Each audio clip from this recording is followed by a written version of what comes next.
Report. A runner jogged up to the command post in the underway annex. We're 200 meters from the exit.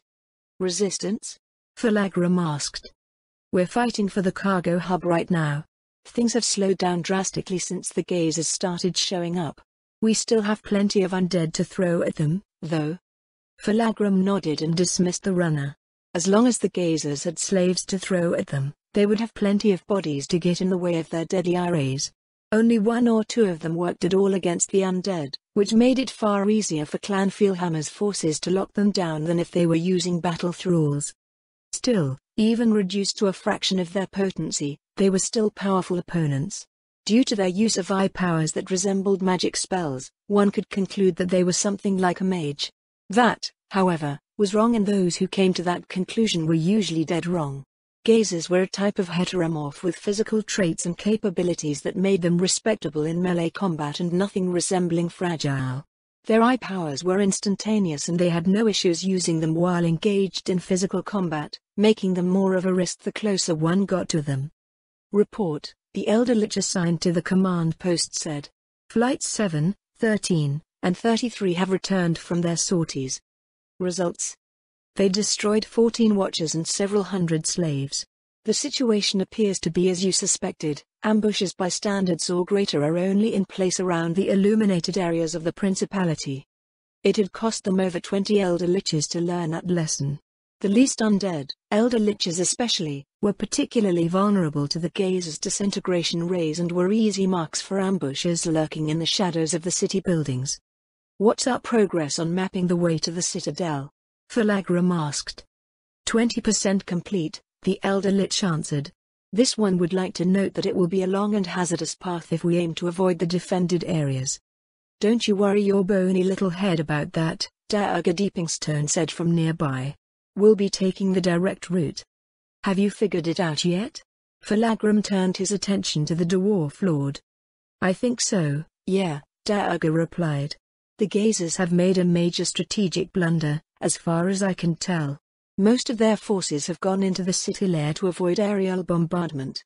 Their leaders, however, have holed themselves up above the city layer, in Grimmantle Citadel. Meaning that, if they moved quickly when the time came, they could storm the citadel before most of the gazers knew what was going on. All they needed to do was keep the gazers in a defensive mindset by continuing to perform aerial bombardments around the area. Once Clan Feelhammer's main force broke out of the mines, they could reinforce that mindset and keep the gazers in their holes while a strike was directed at Grimmantle Citadel. Do we have anything on the rest of the Principality yet? No, Daerga snorted. It's a whole damn Principality we're talking about. Going by what our new friend said, their main force should be concentrated around the spawners. Falagram sent a questioning look at the Railer, who was standing behind Agni's shoulder. The blackguard from Grackle's Taz had assumed his duties as Agni's bodyguard without question or complaint. Lord Deepingstone has the gist of it, Railer said, but he's also wrong about a few things. I can't tell you exactly how many individuals are under this hive, but I can say it takes roughly 10 days for the entire population to migrate past a single spot. While they move from one place to another, they spread out to support themselves, consuming whatever is in their path. Here, their strongest fighting forces are indeed concentrated in Grimmantle to protect the spawners. The majority of the slave population and their overseers are out in the other principalities gathering what they can for the next leg of their migration. So you're saying that they may call for reinforcements, Falagram said. The blackguard shrugged. With gazers, it's a contest between I alone am more than enough to handle this, and this is beneath me. They will tend toward the latter the longer our offensive goes on and the more threatening we appear. I can't say at what point we'd cross that line, but, the sooner we hit them, the less time they have to consider their situation. It's about 15 kilometers from this underway exit and Grimmantle Citadel, Falagram told him. We should be done before any reinforcements even start crossing over from the other principalities. Deepingstone, get started the moment we secure our way to the city lair. It will be done, my prince. The huge dwarf strolled off, whistling along the way. With the lull in activity, Falagram took an inventory of his surroundings. A continuous column of undead went by as they ascended the spiraling ramp of the underway's main access shaft. Once in a while, a company of dark dwarves escorted a railcar filled with supplies bound for the front.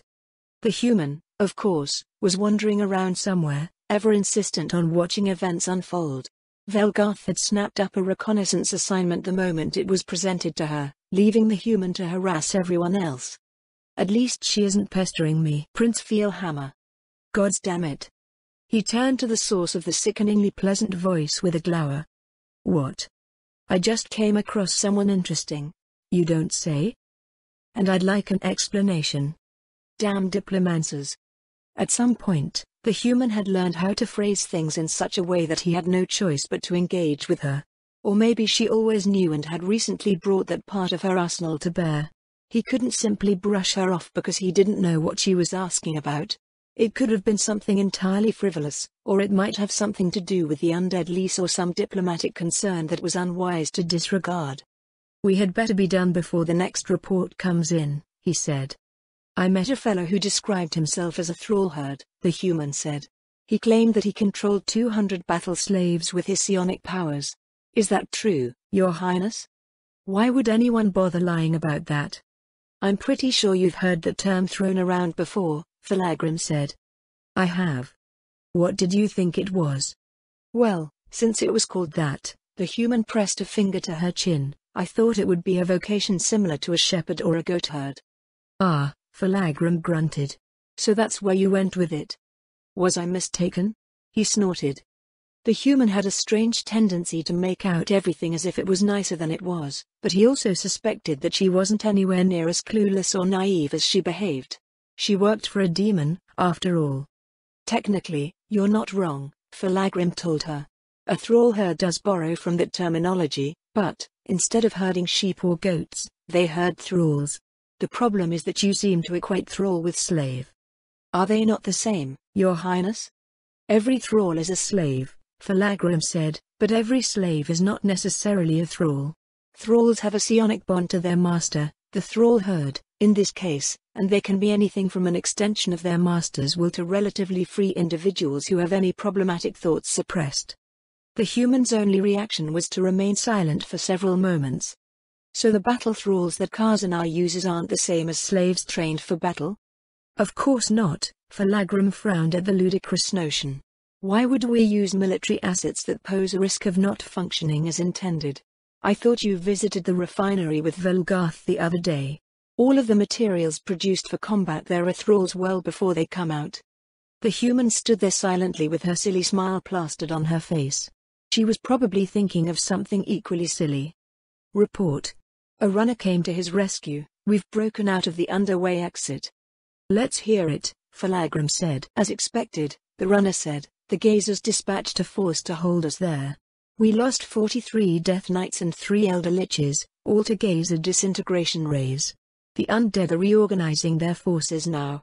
One flew back to Harder to request replacements. And the Gazers? Not including the battle fodder, our captain's combined tallies put the tentative Gazer losses at 23 standards, 6 directors and 1 overseer. No spawners. The remaining Gazers are on the run and Lord Deepingstone is spearheading the advance toward Grimmantle Citadel. Falagrim sent the runner away with a satisfied nod before ordering his command to relocate. Breaking into the city was the hardest part before storming the citadel.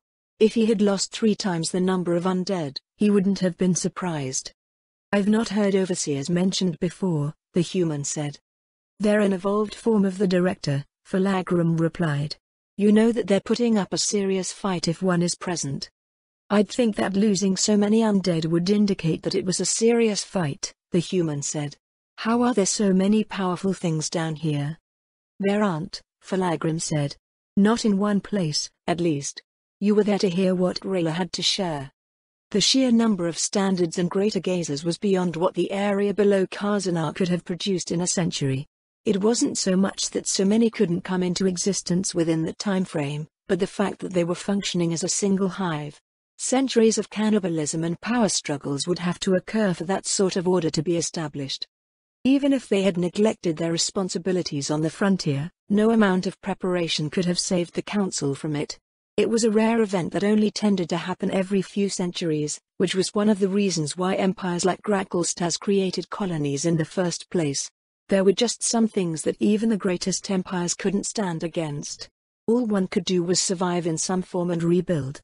Fortunately, the appearance of the Sorceress Kingdom staved off disaster.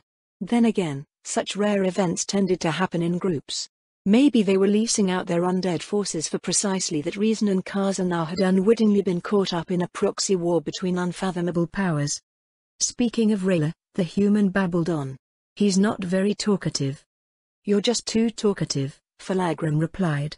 And he's under no obligation to entertain you. They took a set of lifts to the top of the access shaft where Falagrim's new command post was being set up in the cargo hub just inside the underway entrance. A line of runners was already waiting there to deliver their reports. Let's start with the most recent one, he said. A young woman stepped forward. She had a bit of red in her hair, so he hoped she wouldn't do anything crazy. Lord Deepingstone has advanced 10 blocks towards the citadel. They've suffered no losses along the way. I suppose he really did figure it out, Falagrim said. How did he manage it? Since we're out of the mines, the runner replied, we can communicate with the Elder Liches suppressing the city layer. We're positioning sets of airstrikes close enough to keep the gazers' attention while we sneak over the rooftops and ambush them in their hiding places. One of the Elder Lich sergeants sends down some wraiths to attack them when we get close. They don't last more than a few seconds when 10 of those death warriors are putting quarrels in them. Sounds like something you Deep Wardens would do, Falagrim muttered. Yes, sir. Falagrim turned his attention to the other runners. Did her report obsolete any of yours? He asked. 3 of the runners left. They would have to fix that at some point. The remainder of the reports had to do with the defensive perimeter around the underway exit, but it seemed that they were meeting next to no retaliation after breaking through. His concerns changed from being able to maintain their foothold in the city lair to securing the trail that Daerga was blazing with his forces. How long until our reserves arrive? We sent for them yesterday, one of his officers said, so they should be stuck at the back of the main column somewhere. I expected a tougher fight, Falagrim said, but now we're short coverage. Send some runners down and get as many officers up here as they can find. Yes, sir. Falagrim took a seat on a nearby bench, crossing his arms as he continued mulling over the situation. He did want to storm Grimmantle Citadel as quickly as possible, but, at the same time, he didn't want to get cut off and flanked. Grimmantle was not much different from the rest of Khazar when it came to how it laid on its infrastructure, so the gazers had thousands of holes to come out of to do so if they wished. Why not use the summons that you used in Feelhammer? The human asked. Because they won't work, he answered. Lesser graveyards are a huge target and gazer rays only need to hit a single bone to make the entire thing go poof.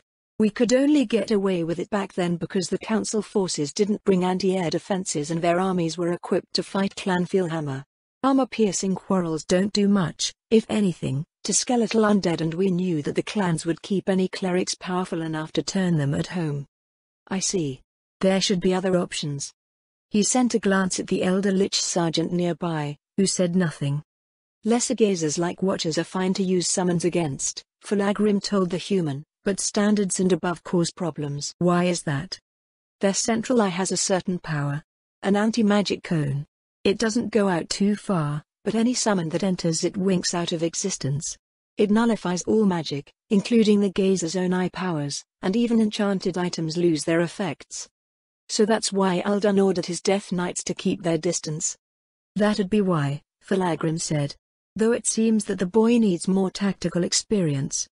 I thought he did well, the human said. You can think all you want. You're not a commander. Falagrim retired for a nap while the additional forces made their way up and worked to secure their path to Grimmantle Citadel. 2 hours later, the officers that he called for arrived. We're currently securing a corridor to Grimmantle Citadel, he said, but Deepingstone's advancing faster than expected. We have more than enough bodies, but too few commanders to organize things. What's the situation like out there? One of the captains asked. It's mostly quiet on the street level, Falagrim said. The gazers and their slaves have gone under due to the aerial bombardment over the last few days. Watcher patrols have been cleaned out, so we have unrestricted mobility up top. The problem is we have hundreds of access ramps to cover and the gazers could counterattack out of any one of them. Couldn't we just go on the offensive? He turned his attention to Uldan, who was part of the recently arrived group. With things as they are, Falagrim said, that's not a fight we can afford to pick. We don't have to commit any, permanent assets, Aldan explained. We can use white balls on them. White what? White bombs, the Elder Lich Sergeant said. That doesn't clarify anything, Falagrim growled. The other captains made room for Aldan to come forward. We employed the tactic at the Gazer landing zone back on Feelhammer, he said. Gazer slaves are battle fodder, and whites turned that fodder into more whites. We won't have to contain their spread here, so they should be even more devastating than the last time we used them. Doesn't that mean we'll lose track of all the whites and eventually lose control of them? That's not a problem here, his son shrugged. And since whites can only turn their kills into more whites, we'll have no problem cleaning up the mess later. Huh, Falagrim grunted, I suppose that makes sense. Find an access ramp and try it out. The closest ramp was already solidly under Clan Feelhammer's control, so Falagrim followed Aldan and the other officers out to see how it would go. They walked through the clearing around the underway entrance, past formations of tens of thousands of zombies, a growing base camp for Clan Feelhammer's army, and a small airport that the Elder Lich squadrons had set up. On any other day, Falagrim said, our enemies would call it quits if they saw this. Would they? The human's voice was dubious. All right, maybe not call it quits, Falagrim conceded, but they'd know that they're fucked. A squadron of Elder Liches awaited them at their destination, which was marked with a sign that said Grimantler Mines East. Over 1,000 whites crowded the street next to it. So, Falagrim said, what now? This access point is ideal for our demonstration, the Elder Lich said in tepid monotone. Wraith reconnaissance has determined the closest 100 meters of corridors to be 99% goblin with no notable Gazer presence. That much was obvious. The Gazers wouldn't stick around after being beaten, and they would leave fodder behind to slow down any would-be pursuers. Our subjects will be directed into the access point and... Aldan, Falagrim said, did they put you through this? No, Aldan replied. I just told them to do it. Do it, Falagrim told the Elder Lich. The undead mage issued a long, dry sigh. In a column 10 goblins wide, the whites streamed down the ramp. It wasn't long before terrified shrieks echoed back out. That's a lot of screaming, Falagrim said. Yup, Aldan nodded. We had to listen to that for days. Deployed white strength has increased by 50%, the Elder Lich reported. He looked over his shoulder to see what the human's reaction was like, but she was nowhere to be found. Deployed white strength has increased by 200%. Are those compounding percentages? Falagrim asked. The figures are relative to the original deployed strength, the Elder Lich replied. Deployed white strength has increased by 500%. How far have they gone? They are filling every available corridor in search of prey. Deployed white strength has increased by 2000%. At the rate they were going, a third of Grimantle's city layer would be swarming with whites in a day. He turned to address the other captains. Get this mess started at every access ramp you can reach, he ordered. And if we encounter Gazer resistance? One of the captains asked. Then those Gazers will be busy for a very long time, Falagrim answered. Also, let our people know that any whites running loose around the city aren't ours and to destroy them if they approach. Deployed white strength has increased by 1000%. You can stop updating me on their progress, Falagrim said. Let the nearest officer know if that number starts going in the opposite direction. The clumping of iron-shod boots echoed toward them from further up the street. A runner entered the range of his dark vision and stopped in front of him. I have a message from Lord Deepingstone, sir, he said. What is it? Where the bloody hell are you? The runner said with a straight face. I didn't include the shouting. Did something happen? Falagrim asked. No, but Lord Deepingstone's forces are nearly at the citadel. We're on our way, he told the runner, then turned to the Elder Lich Sergeant. Have the assault force head over to the citadel. A column led by 60 undead infantry squads appeared from the direction of the mines a few minutes later. Accompanying them were 10 squadrons of Elder Liches and a mass of zombies that stretched out into the darkness. Falagrim and his command joined the procession. With Diurga clearing the Gazer strongpoints in a rough line to Grimantle Citadel, their enemies wouldn't have the slightest clue what was coming for them. 2 hours later, they caught up to Diurga, who had stopped his advance a few blocks short of the clearing under their target. Unlike Fieldhammer Citadel, which was carved out of a magically reinforced stalactite, Grimmantle Citadel was built into one of the massifs that joined the city layer to the cavern ceiling above. "It's about damn time," Daerga said. "Did you take a nap or something?" "Yes." "Well, that makes the two of us," the dwarf lord chuckled. "What's our plan?" Falagram looked up into the darkness. It had been a long time since he considered attacking another clan hold. "Light up that hold," Falagram ordered. "We don't want any of our guests flying off." "Can't they escape out of the back?" the human, who had reappeared to join them at some point, asked. "It's a fortress," Falagram frowned at her question. "There is no back. The rest of the massif isn't connected to it, or invaders could just bypass all of the defenses." The engineers started setting up their siege works while the undead forces spread out to enclose the citadel's perimeter. When the lights started illuminating their target, however, a huge geyser descended upon them. "Spawner!" a captain ahead of them called out. Seconds later, a calamitous crash filled his ears. Falagram frowned as a handful of Death Knights were sent flying through the air and orders sounded across the field. Beams of bright green light pierced the front lines as scores of gazers followed after the first spawner. Another crash sounded, sending 6 more Death Knights tumbling through the air. They slammed into the building nearby and crumbled into dust. "What the hell is going on here?" Falagram craned his neck, trying to catch a glimpse of the front. Another group of Death Knights was sent flying. "Falagram," Agni shouted, "we need to get to safety." The cleric grabbed his elbow and started to drag him away. He shook himself free. "I can walk on my own," he said. "Rayla, what the hell is this?" "I don't know," the blackguard said. "Spawners shouldn't be able to do this." "They're getting close," the captain of Falagrim's bodyguards said. "Stand your ground. Protect the prince." His escorts spread out, forming a shield wall blocking the street. The nearby Death Knights came to join them. Insidious chanting filled the air as death priests layered defensive enchantments and robes fluttered as dozens of elder liches swarmed in from above. "Keep going," Agni said. Half of the Death Knights vanished. The shield wall shattered in an instant, scattering dwarves and the other half of the Death Knights into the air. Rays of searing flame lanced down from the elder liches overhead, but they were turned into dust one by one as the spawner retaliated in kind. While that happened, the missing Death Knights appeared again, only to be swatted aside like their fellows. The huge aberration then floated forward, its maw opened wide to reveal thousands of needle-like teeth. Great swords raised, the Death Warriors positioned behind the shield wall charged in to close the gap. An object whistled in from the darkness and blasted them apart in the blink of an eye. A sharp intake of breath issued from Agni's direction. "This can't be," Rilla said. "What can't be?" Falagram asked. "Do you know what's going on?" "That spawner," the blackguard answered. "It's wielding the Feelhammer using telekinesis." "The Feelhammer? Isn't that just a legend?" The rank of death priests behind them was swatted away. Falagram ducked his head as the dormitory next to them exploded. "Never mind," he said. His clan's namesake was a weapon wielded by a great dark dwarf in their distant past. Legend claimed that it could shatter entire cities in a single blow. Even if that wasn't true, shattering entire city blocks was good enough. They continued fleeing as more and more soldiers came to their defense. The geyser showed no signs of slowing down, unceremoniously crushing any challengers that came before it.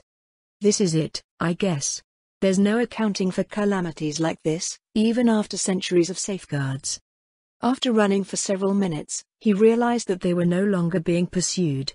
Falagram dared to slow his steps, panting as he examined the street behind them, then the air above. "What happened?" Agni said as she examined him for wounds. "Where did that spawner go?" "I don't know," Falagram said, "but I'm not complaining. Let's get out of here." It was only after they returned to the base camp that they found out that the human was gone. "It stinks." Florine had never been eaten before, nor had she ever entertained the notion. Now, she sat very still inside the spawner's mouth, praying fervently that it wouldn't swallow her. Then again, it didn't seem like there was anywhere to go, so being chewed was probably far worse. "Are you two all right?" she asked. The zin pressed against her stirred.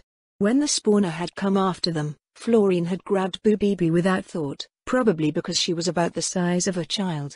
This made little sense in hindsight considering that the Zin hero was, well, a hero and far stronger than Florian. Not that it would have probably counted for anything, the spawner was swatting Death Series servitors left and right with little effort. "I'm all right," Boobibi replied. "Though I can't say I like that I'm inside something's mouth right now." "Rather than a mouth," Florian said. "This is almost like a small room. Gazers don't have hands, so maybe it's how they carry things around." Pip. Leolia pipped. That was her hope, at least. They were eaten, except not really. Since the three of them were of races that were probably unknown to the Middle Realms, they might have been taken for questioning. The Gazer certainly had the leeway to do so considering how easily it shattered Clan Philhammer's assault. If that was the case, Florian would be more than pleased by the development. It was a priceless opportunity to learn, and she was getting sick of the cruel, utilitarian culture of the Dark Dwarves. The Gazers were supposedly just as bad in a different way, but she couldn't imagine how that could possibly be at the present. It could even be that the Dark Dwarves were simply being critical of others as usual and the Gazers only superficially matched their description of them. Of course, there was the fact that they had sent countless slaves to their deaths. However, Rayla mentioned something about their behavior being driven by some other threats, so she had to consider that. The realms below had proven to be a hostile place filled with all sorts of powerful dangers and, as a whole, it made the worst things that happened on the surface seem safe and peaceful, and reasonable, by comparison. Florian steadied herself as the Gazer changed direction. Since she was mostly being pressed into its tongue, it was probably flying upwards. "I guess we're returning to Grimmantle Citadel." She wondered what the others would do when they discovered she was missing. The vampire bride would probably try to come after her since Lady Schultier had ordered her to attend to Florian and keep her from being despoiled. Clan Philhammer would probably continue their operations without her so long as they weren't held accountable for her disappearance. The Gazer abruptly changed direction, nearly causing her to tip over. After a moment, Florian cried out in alarm as the walls of the Gazer's mouth tightened around her and she was ejected onto a cold, hard surface with a splat. Florian nearly slipped as she pushed herself upright with saliva-soaked hands. She was in a large chamber of some sort, so wide that its walls lay beyond the range of her dark vision item. It gave her the impression that she was sitting on an island of stone surrounded by darkness. She rose to her feet, releasing Boobibi and reaching into her infinite haversack for a trooper's towel. "How delightful," a rumbling voice echoed from the unseen walls. "How very delightful." Florian froze as the Gazer from before floated into view. Its lumpy, spherical form was over 4 meters across with 10 eye stalks that sprouted across its upper half. An eye 1 meter across was embedded in the center of the Gazer's body, dominated by a glittering amber iris with a slitted pupil that resembled a string of pearls. Below that eye was a 3-meter wide maw, lined with needle-like fangs the length of Florian's forearm. Under her captor's intense gaze, Florian drew her mantle shut as she hugged her trembling body. "Insolence!" the Gazer shouted. Florian's mantle was ripped away by an invisible force, bearing what lay beneath.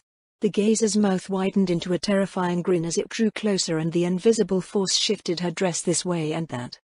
Gazers enjoy visually stimulating things. Your appearance will have them swarming around you in no time. She trembled even harder as Uldun's words came unbidden. The notion that she might be defiled was something she had brushed off as unlikely when the vampire bride mentioned it, but it seemed that she shouldn't have ignored Lady Schultier's wisdom, not that Florian could do much about her present situation. The Gazer drew even closer, its eyes closing in on all sides. Florian tried backing away, but an invisible force fixed her in place. The Gazer's gaze roamed over every millimeter of her body. "Excellent. Most excellent, you, purple one. Stand beside her." Boobibi shared an eyeless glance with Florian before stepping in closer. The Gazer drifted away, settling on a stone dais Florian hadn't noticed previously with a satisfied sigh. Florian stood where she was for several minutes, uncertain about what was going on. "Excuse me," Florian said, "may I ask a question?" "Since you have pleased me, slave, you are afforded the privilege of doing so." "Why am I here?" "That is a profoundly deep question for a slave," the Gazer replied. "She exists to please me," the Gazer said. "No, she exists to please me," the Gazer countered. Florian frowned behind her smile at the odd exchange. "My name is Florian Cadia Dale Gonye," she said. "A baroness of the Sorceress Kingdom. Might I know with whom I have the pleasure of speaking?" "I am Zulgarinariar." "No, I am Zulgarinariar." "No, I am." "We?" "We." After a moment, the gazer nodded to itself. "We are Zulgarinariar." Its tone filled the air with a sense of absolute certainty. "And we are perfection. As to your previous question, is it not obvious that you exist to please us? The very color of your eyes is a tribute from the world itself to our glorious magnificence. What is it about me that pleases your glorious magnificence?" "Why, the fact that you are so visually stimulating, of course. The colors, the complexity of your design, the roundness that adorns your form. What manner of creature are you?" "I'm a human." "A human?" Zulgarinaria seemed to taste the word. "I don't believe I've heard of those. Where might I acquire more of your kind?" Florian was fairly confident that she shouldn't share that information. As she hesitated, however, a ray lanced out from one of the gazer's eyes to strike her in the stomach.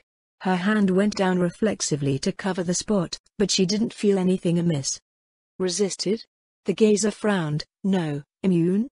The eye shifted slightly and a ray struck Bubibi. Zulgarinaria's smile returned. "Tell me, slave," the gazer said. "Where might I acquire more of these humans?" "Humans dwell in the realms above," Bubibi replied. "There are many millions living on the surface. A country called the Holy Kingdom of Roble lies 100 kilometers west of my tribe." Zulgarinaria's central eye narrowed. "A country of these delightful humans that worship a different gazer? What do you know of the one called Roble?" I don't believe they worship any being called Roble. The country is simply called that. The humans there worship the elemental gods." "Gods, huh? How primitive. Only gazers deserve to be worshipped. In that case, what is the surface?" "A place with no ceiling and no encompassing walls. Where cycles of day and night are dictated by the celestial bodies above." "What are day and night?" "Day is the time when the world is illuminated by a golden orb that we call the sun. Night is the time of darkness in its absence, though the moon, a silvery orb, and stars may light one's way." The gazer's gaze turned inward in thought. "A golden orb and a silver orb, gem. It seems that the world has more gifts for us. How can we reach this surface?" "As long as you keep going up," Bubibi replied, "you'll reach it eventually." Bubibi slouched as if released by something. Florian looked down worriedly at her. "Are you all right?" she asked. "I think I was charmed," Bubibi answered. "I've never been charmed before, but I'm pretty sure that's what happened for some reason." She stroked the Xian's eel-like head comfortingly. As far as she knew, aside from temporarily influencing one's opinion of the caster, charm spells didn't do any physical harm. She looked up at Zulgarinariar, who continued to stare intently at them. "Am I really all that pleasant to look at?" Florian asked. "If you hadn't noticed," Zulgarinariar answered, "this place is so very bland. Everything is dark and grey and metal. Dark dwarves are a most unpleasant race." Florian was of the same opinion, but not for the same reasons. "Does that mean you enjoy frequenting places like mushroom groves and caves with colorful crystals?" "Indeed," the gazer's head bobbed in a ponderous nod. "A feast for the eyes." "I see." Zulgarinariar let out a low chuckle. Did it consider her response humorous? Florian felt more than a bit silly about her previous fears. Why would something that in no way resembled a human be sexually attracted to a human, anyway? What Aldan meant by visually stimulating was precisely that, sights that stimulated the senses. With that in mind, Florian started formulating a plan to escape her situation. Maybe she could do more than that. She stuck a hand into her infinite haversack, producing a colorful object. "In that case," she asked, "what do you think about this?" It was a portrait of Ludwig from Dreams of Red, which she had commissioned a bard in Irantal to paint. He struck a heroic figure in his house colors, the banner attached to his spear trailing in the wind. The background was a meadow in full blossom, which was a popular choice amongst the bard's customers. The portrait floated out of Florian's hand to hover in front of Zulgarinariar. "Let's see." Half of the gazer's eye stalks turned to look at the piece. "Oh, I like this. Humans truly are a colorful race. And this background, is this the surface that the purple one spoke of?" It's scenery similar to what one might find on the surface, yes, Florine replied. The alpine meadows in the Azalisia Mountains should start looking like that by midsummer. I would like to see this, Zul'Gureniria said. Which way do I need to go to reach this place? It's part of the Sorceress Kingdom, but I wouldn't mind showing you around as an honored guest. Truly? I will consider the matter. The portrait flew into Zul'Gureniaria's maw, disappearing with a chomp. My Ludwig. She had waited 4 months for the finished piece. The artist was getting increasingly popular for his dreams of red art, so she had no idea how long a new commission would take. Zul'Gurenaria, however, paid no mind to her distraught expression. Delicious, the gazer yawned. And so very filling. The lid of the gazer's central eye grew heavy and drifted shut. It seemed to have fallen asleep, but its eye stalks were fully alert and looking in every direction. Florine turned around and settled onto the stone floor, reviewing what she had learned. Gazers were unlike any race that she had interacted with before.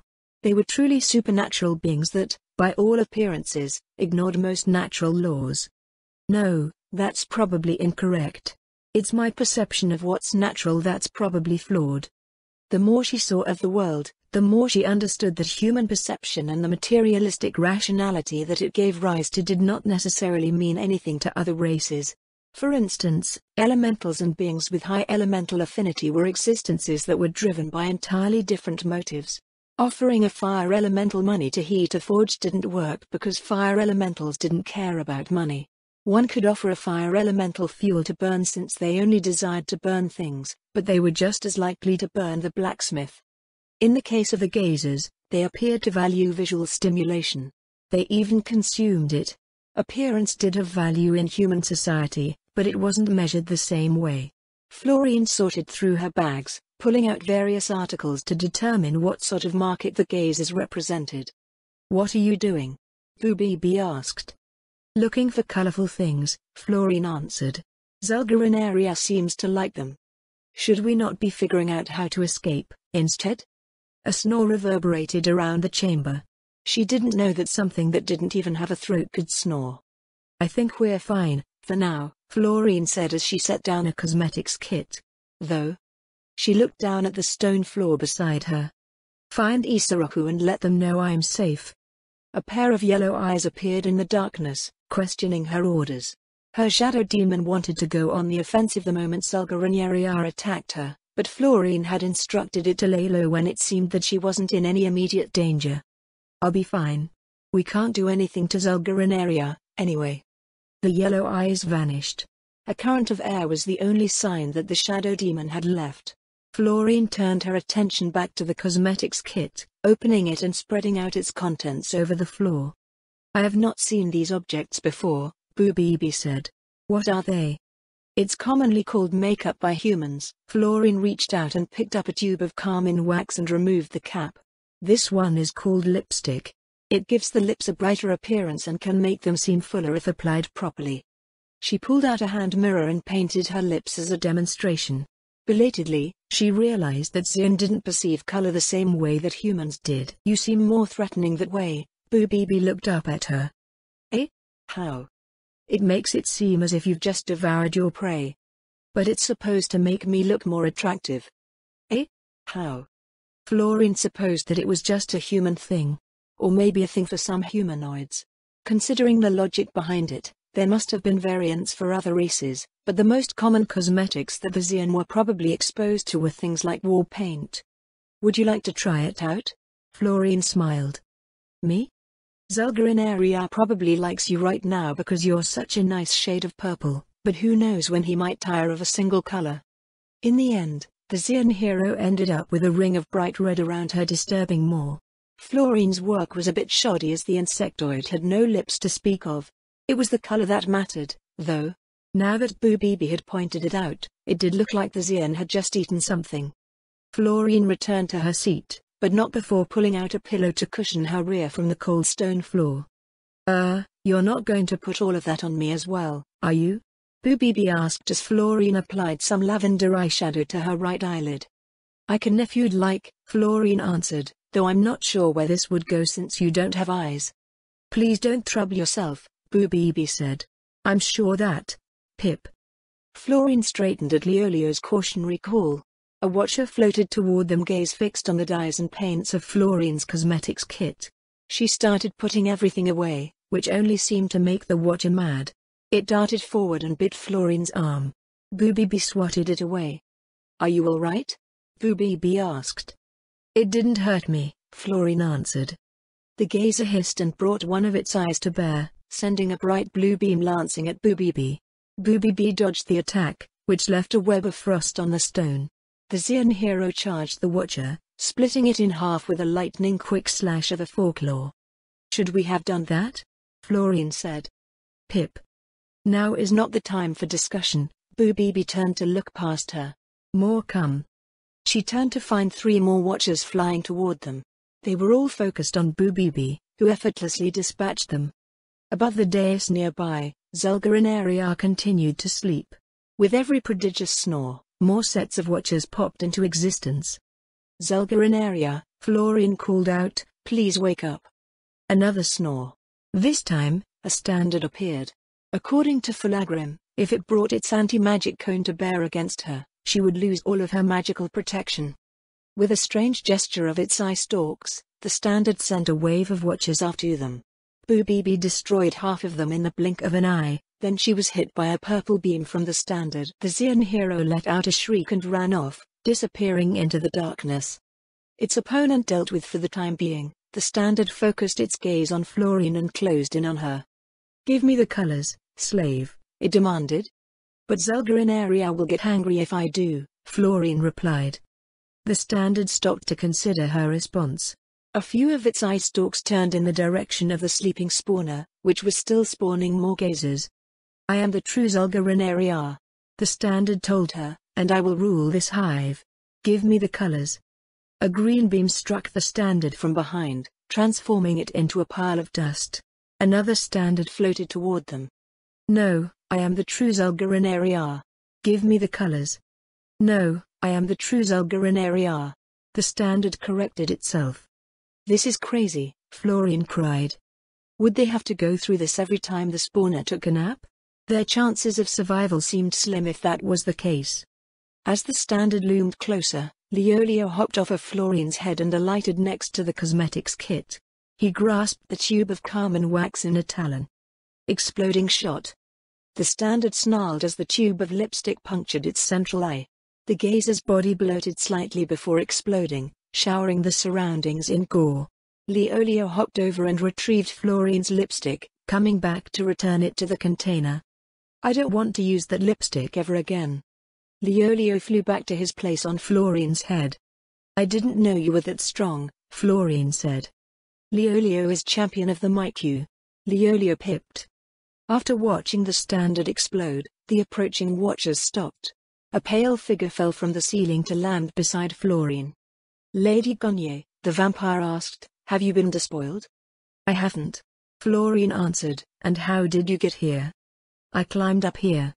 "That must have been difficult." "Not particularly," the vampire bride said. "Vampires have innate spider climb." Beams of bright blue light struck the vampire bride. From what she saw before, they inflicted cold damage which the vampire bride was immune to. The vampire bride pounced upon the nearest watcher, ripping out each of its eye stalks before hurling it at the next. After losing several of their number, the remaining watchers scattered. Boobibi returned a few moments later. She looked between the vampire bride, the watchers, the pile of dust, and the bits of gazers scattered about. "What happened?" she asked. "Nothing," Florine answered. Above the dais, Zulgar and Ariar yawned. His eyes examined the stones scattered around Florine and her companions. "That was a nice nap," the spawner said. What happened here? Did the ceiling cave in?" "Those dwarves, we tell you, they take pride in their craftsmanship, but it can be terribly shoddy work." "What do we do, Lady Gonye?" the vampire bride whispered. "Don't do anything. This was the spawner that was smashing Death Knights left and right." "There appears to be one more of you," Zulgar and Ariar said. "Did you take a nap as well?" "She's my attendant," Florine replied. "It's good to settle those matters promptly." Zulgar and Ariar's body bobbed in a sage nod. "Though it would be nice if she weren't so plain." Florine glanced over the voluptuous vampire bride adorned in her diaphanous alabaster silks. No human would ever describe any of Lady Sheltier's handmaidens as plain. "I can fix that," Florine said. "Just one moment." She pulled 2 dresses out of her infinite haversack, holding them up for Zulgarineria to inspect. "Which one would you prefer for her to wear?" Florine asked. The one on the left." Zulgarineria ate the one on the right. A few minutes later, the vampire bride was in Florine's dress and Florine was trying to get a grip back on reality. "So you were saying something about visiting these alpine meadows," Zulgarineria said.